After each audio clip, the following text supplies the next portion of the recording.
السلام علیکم ورحمۃ اللہ وبرکاتہ۔ Learn Quran word by word اور عابد راجہ چینل کی طرف سے آج میں آپ کو مسجد میں داخل ہونے اور مسجد سے باہر نکلنے کی دعا پڑھنا سکھاؤں گا۔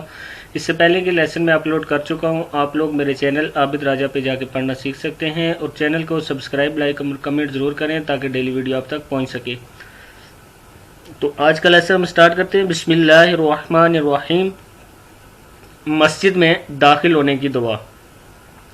اللہم، اب میم کو اس فا کے ساتھ آپ نے ملانا ہے، الف نہیں پڑھنا۔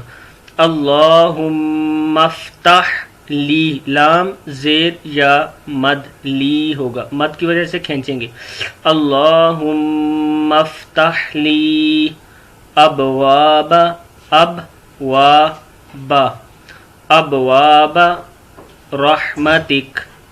اللہم افتح لی ابواب رحمتک۔ اللہم افتح لی، لام زیر یا لی ہوگا، مفتح لی ابواب رحمتک۔ اس کا مطلب دیکھ لیں، اے اللہ میرے لیے اپنی رحمت کے دروازے کھول دے۔ یہ جب آپ مسجد میں داخل ہوتے ہیں تو اللہ تعالیٰ سے دعا کر رہے ہوتے ہیں، اور جب نماز پڑھ کے مسجد سے باہر نکلتے ہیں تو پھر یہ دعا پڑھتے ہیں۔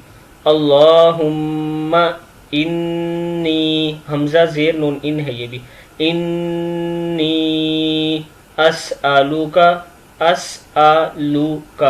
اسالوکا من فضلک، فضلک۔ پھر دیکھ لیں، اللہم انی اسالوکا من فضلک۔ اس کا مطلب ہے، اے اللہ میں تجھ سے تیرے فضل کا سوال کرتا ہوں، اے اللہ میں تجھ سے تیرے فضل کا سوال کرتا ہوں۔ صدق اللہ العظیم۔